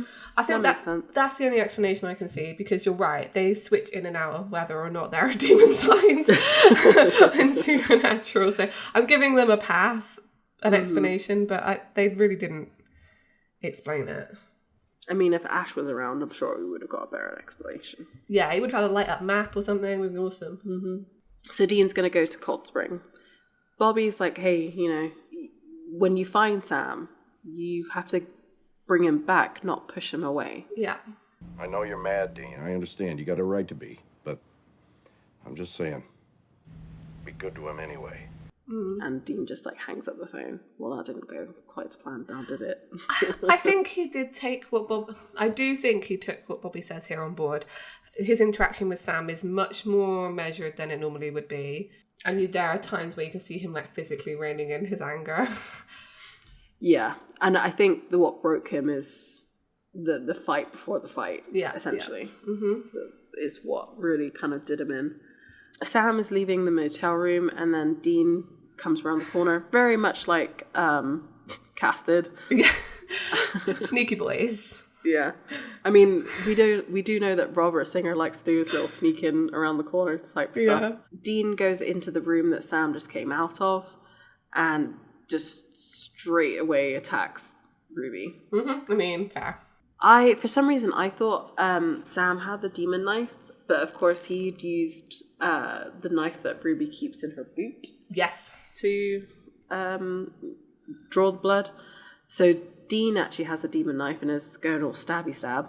But before he can get to her, this happened in episode 2. This is the exact fight that they had at the beginning of this season. Yeah. Sam asks Dean to let her go, just take it easy. Dean says, well, it must have been some kind of part you two had going, considering how hard you tried to keep me from crashing it. Huh. Well, solid try, but I'm here. Which, Sam's been saying, Dean doesn't know me as well as he thinks he does. We're not brothers anymore. That's what kind of comes across as. Mm-hmm. But yet, Dean found him so fast. So easily, yeah. He had a few hours head start, and he found him. Yeah. And Sam's like, oh, I'm glad you're here. We can talk about this. And Dean's like, as soon as she's dead, absolutely we can talk. Dean's restrained by Sam at this point, and Sam tells Ruby to leave. Ruby does escape, and Sam just watches her go, as if it's nothing. Mm. And Dean calls her poison. I mean, it's very much when a family member notices you're in a really bad relationship with somebody. Yeah. And they're trying to warn you about how bad this relationship is, and that person's just no, they're the best thing that's ever happened to me. No, I understand that it's not what you think. It's Yeah, but she's literally a demon. She's literally a demon who got you addicted to demon blood, Sam. Red flag. Red flag. Exactly. Like, even Dean points this out. Look what she did to you! But she up and vanishes weeks at a time, leaves you cracking out for another hit? Ruby's manipulation is working because he says she was looking for Lilith. Mm-hmm. And Dean's like, says, that's French for manipulating your ass 10 ways from Sunday, which is true. It's absolutely true. Oui. Yeah, oui. Dean points out that he's lying to himself, like Sam's lying to himself, and he's just trying to find justifications, and that if the roles were reversed, you would be saying the same thing. Which is very true, actually, and I'm surprised Dean hasn't pointed it out before, that like if this whole situation was reversed, Sam actually would be doing exactly the same things Dean is doing here. Mm-hmm. I believe that, actually, as well. Sam realizes he has the demon knife in his hand and he like throws it onto the bed. I thought that was kind of a bizarre action. Like, I guess it's almost like a surrender. Like, I'm not going to use a weapon against you. I just want to talk to you, maybe. I don't know. I think it could be seen as a non-aggressive movement. Like, I realise I'm still holding a knife, I'm going to throw it down. There's two ways, right? It's either like, oh yeah, it's fine, or I'm anticipating a fight here, so I'm going to put the weapon away so I don't actually hurt you. Yeah, there's that too. Sam explains that they have a lead on Lilith and that he wants Dean to come with them and they'll do it together. Mm-hmm. Dean's like, that's great, as long as it's me and you. The demon bitch is a deal breaker. And Sam says he can't. Sam needs Ruby to kill Lilith. I know you can't wrap your head around it, but maybe one day you'll understand. I'm the only one who can do this, Dean. And I don't think that day ever comes. I don't know if they ever really reconcile what happens here. I think they forgive it. Mm-hmm. I think they forget it. But they don't ever really come to terms with it because Sam ends up going in the cage. Yeah. And I think for Dean, that was more than enough of a sacrifice for him to say, okay, well, you did the thing and I can't hold that against you anymore. Yeah. Because you're right. I don't think Dean ever really understands why Sam needed to do this, but you're right, they never really talk about it afterwards, do they? It's really frustrating because that would have been a good thing to address at some point. Yeah, I am actually interested to see if I'm wrong. I would like to be wrong, but same. I don't think I am. I don't think you are. Only because it's supernatural and they don't resolve these massive issues ever. Yeah. Sam wants to fix them. Like, he said it earlier, and like, they do, but they don't really. Again, I said Sam carries the guilt of this around with him for the rest of his life, as does Dean, I think. So, I mean, sure, they deal with it, but in unhealthy ways. Sam does say here to Dean that, like, he's the only one who can do this, and because of what Cass said to him in the other scene, like, Dean kind of knows that's not true. As well, which doesn't help the fight that's coming up. And Dean says, you're not the one who's going to do this. And Sam's like, yeah, you're right. I forgot. The Angels thinks you can do it. Mm-hmm. And again, Sam says that, you can't. You're not strong enough. Mm. And Dean's like, well, who the hell are you? Which, okay. Spicy. Yeah. Sam uses the logic that Mary gave him, saying, I'm just being practical. I'm doing what needs to be done. And Dean's like, well, you're not going to do a damn thing. And Sam just explodes and says, stop bossing me around. Look, my whole life you take the wheel. You call the shots. I trust you. You are my brother. I'm asking you, for once, trust me. This one hurt because Sam's like, trust me. And Dean's just like, no. You don't know what you're doing. You don't know what you're doing. But the thing is like, Dean has the best perspective on this situation because he's been to hell. He's dealt with demons. He has seen how they act with humans. He's seen how Ruby acts with Sam. But Part of the problem is we're explaining why Dean has a better perspective on this, and he never actually explains this to Sam. That's true. He doesn't use his words. So if he had communicated his reservations about this better, if he had told him about, if he had maybe been a bit more forthcoming at the beginning with how and what happened to him and all this kind of stuff, I feel like maybe he could have gotten through to Sam. But there's no... It's just... Sam's right, in a way. Dean's like, no, do what I say because I know best. But he doesn't back it up with any evidence. Right. He's just like, I know best. I'm not going to tell you why I know best. I'm the big brother, so yeah. Well, and also, I think of the only 2 conversations that they've had about Dean being in hell. And it's like, I was in hell for 40 years and I tortured souls for 10. Yeah. And it broke me. The next time they talk about it, Dean talks about enjoying torturing souls. Yeah. And that is it.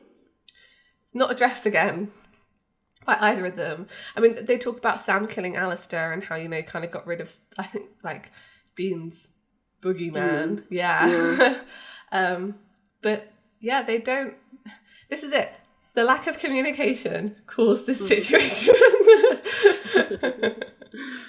And Sam tries to reiterate, like, yeah, I do know what I'm doing. And Dean's like, well, then that makes it worse.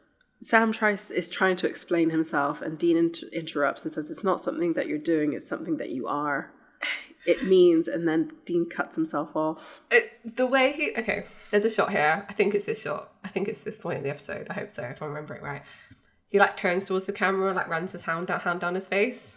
And it's like, I read it as, he's so angry. Like, he's trying to, like, rein it in. Like, he's trying to, like, bring it back. Like, he looks away from Sam and he's like, I'm trying to explain this rationally, right? But then he's so mad, and that's why he says what he says. Yeah. So Sam says, what? No, say it. He starts to tear up. No. Because his hallucination has already said this to him. And Dean says, it means you're a monster. Dean is crying, Sam is crying, we're all crying. It's a horrible mess. Yep.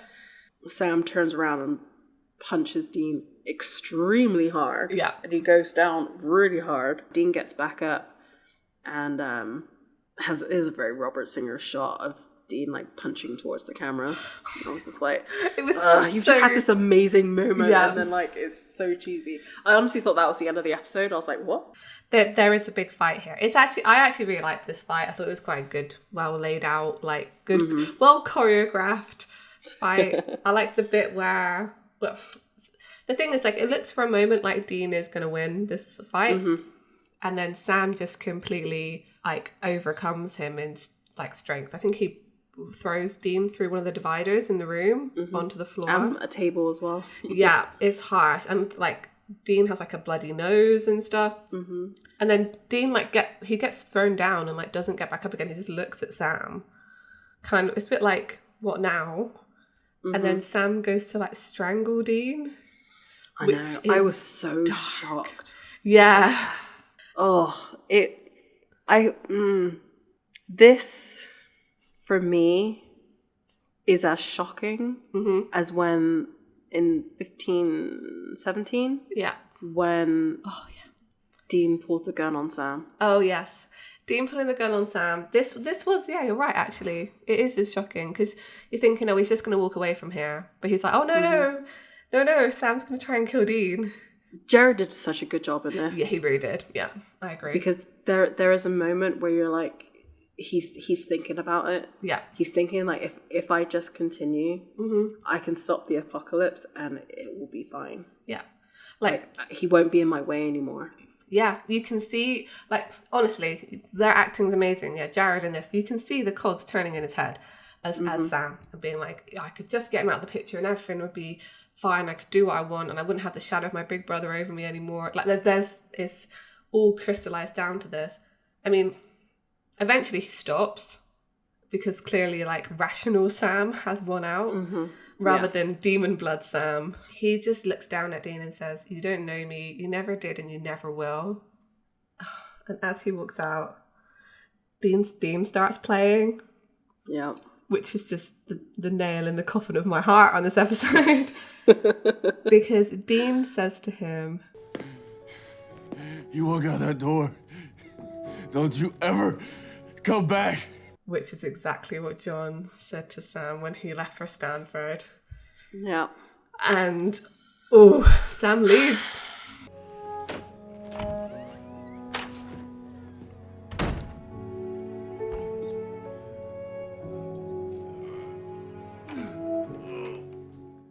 I don't think Dean realised what he said, but Sam definitely realised what. Yeah. And the thing is, Dean was there for that argument when Sam left for Stanford, so I bet you he said it and was like, I shouldn't have said that. Yeah, I don't doubt he's definitely kicking himself for sure. Yeah.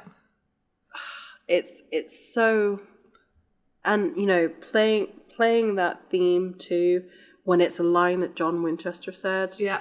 I hate, it's just because we've always referred to it as Dean's theme. Yeah. But I think it was pointed out that it's really John's, that Dean took over. Mm-hmm. And now it's being used for something that John said.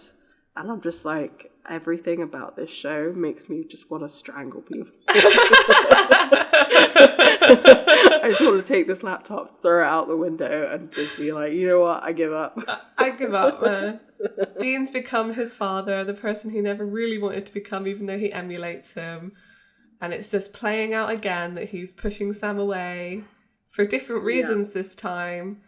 But Sam is once again being rejected by his father figure in his life.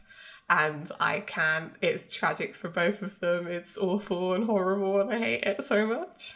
How do they come back together after this moment? Because this is devastating for both of them. Right. I mean, part of this is, because they don't really properly reconcile this in the next episode. Mm-hmm. I can't actually remember, but they don't. I'm sure it's Supernatural. But I think one thing you do have to say for Supernatural is they do forgive each other over and over again. That's true. And sometimes it's questionable whether or not they should. Some things they have done to each other are almost unforgivable.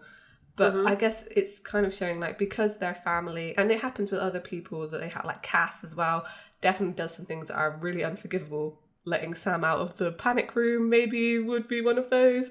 Yes.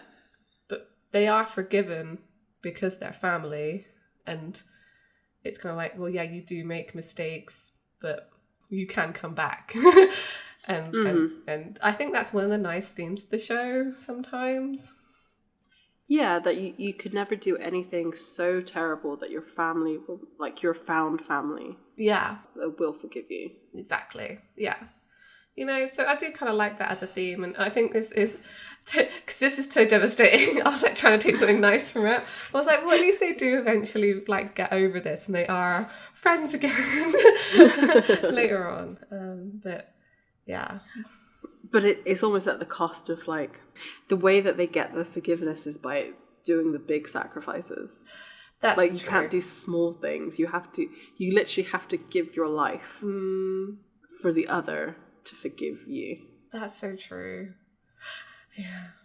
And it shouldn't have to be such a big sacrifice, but yeah, look, I never said it was healthy. I never said it was a healthy relationship. Yeah. I love this episode. It's such a good deep dive into Sam's character and like his motivations through this whole season, because we literally get to see him discuss those motivations with himself through his hallucinations. And we get kind of an idea. It's not so much Dean, same old Dean. Like, we know why he's against this, because it's demons and it's fate. Yeah. Like, we should be railing against fate, Sam, not giving into it. Like, we shouldn't become monsters. Monsters are bad. Yeah. So it's all that kind of stuff, but mostly it at least makes Sam more sympathetic. Like, you understand his motivations and what's going on, and you can see how Dean has been pushing him away, and it kind of culminates with him pushing him away in the same way that John did, and you're like, oh, this is what Sam was kind of pushing back against. Worried about. Yeah, I said pushing too many times, but I know what I meant. Like, you're right, Dean did try to take on Bobby's advice, but Bobby wasn't around enough for him to echo anything that Bobby would say. Yeah, Bobby should have gone. I know he was there to like look at police records or whatever, or watch the radio to see if they find Sam. But Dean was always going to find Sam. Bobby should have gone with him and tempered them a bit. Yeah, I mean, like he did in Sex and Violence. Yeah, that was helpful. I mean, in that one, he literally killed the monster that saved them. Yeah. So he could kill the metaphorical monster in the room. God, yeah, yeah. Bobby should have been there. I understand the fight wouldn't have happened probably if Bobby had been there, which is why he wasn't. Because, story. Chuck wants that fight over and over and over again. That Cain and Abel, it's the good stuff. It's the good stuff. This season has literally, I mean, obviously the divide has to be formed, right? But, last season they were really close together because they had a common goal of saving Dean. Yeah. Even though Dean was kind of gave up a little bit at the end. Yeah. Or towards the end and then kind of revitalized at the very end. It's a little late, but okay. But this season, even when Dean returned, Sam's reaction was not quite right. Yeah. He was thrilled beyond anything, but at the same time, he didn't get to save Dean. Yeah. And I think he resents that. I do too. Yeah, I do. I think it's been weird since the beginning of season 4 between them. I don't know. It's just been weird.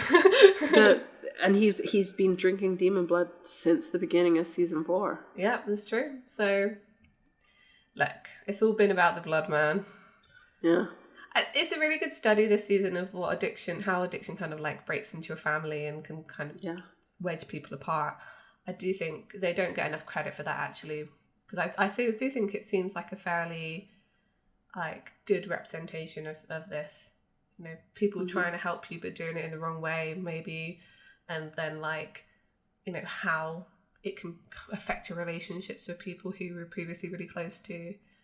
That's true. I mean, I'm lucky that we've never been through anything like that, so I'm sure I'm getting things wrong, but yeah. Again, we are basing a lot of it on reality TV, intervention and what's shown in TV media stuff. So yeah, it's skewed for our experiences of everything. But yeah, which is why the Dean never addressing his alcoholism. Yeah, is really it feels like such a cop-out, Yeah. They wanted to make him such the perfect character that ultimately really didn't have many flaws, that they never addressed it because they didn't have time. But you had time to make jokes about other things. Do you know what I mean? Or delve into other much more problematic aspects of his character. I mean, we talk about symmetry, literary symmetry in this show. And the parallels between Sam and Dean. Yeah. Well, why couldn't we have had some sort of intervention for Dean and his drinking and being in hell? That this could have played out for him in a similar way. Instead we got him torturing Alistair and that was somewhat cathartic, but he doesn't get to kill him because he gets beat up. I think they could have addressed Dean's issues with alcohol during the Mark of Cain storyline because again it mirrors Sam's problems here. It was almost like an addiction, something he can't control. It's a compulsion, right? And I feel like they could have done a very good mirroring of something supernatural happening to him, maybe bringing it back to something more, I guess, human that's happening to him in that same arc, and it could have been addressed then. That's my opinion. I think they say they didn't have time. I think that's, again, it's a bit of a cop-out, considering you've already done storylines that are based around this. I know it's less supernaturally based, but make it supernatural based. Yeah. And also they do know the demographic of people who watch Supernatural. I'm sure I've heard them say before, they've been quite proud of the fact that when soldiers were serving abroad, Supernatural seasons 1 and 2 were their most requested DVDs to be sent out there. So they know that people who are watching this who, are going to come back and maybe face some of these issues. So it would have been kind of interesting to explore them.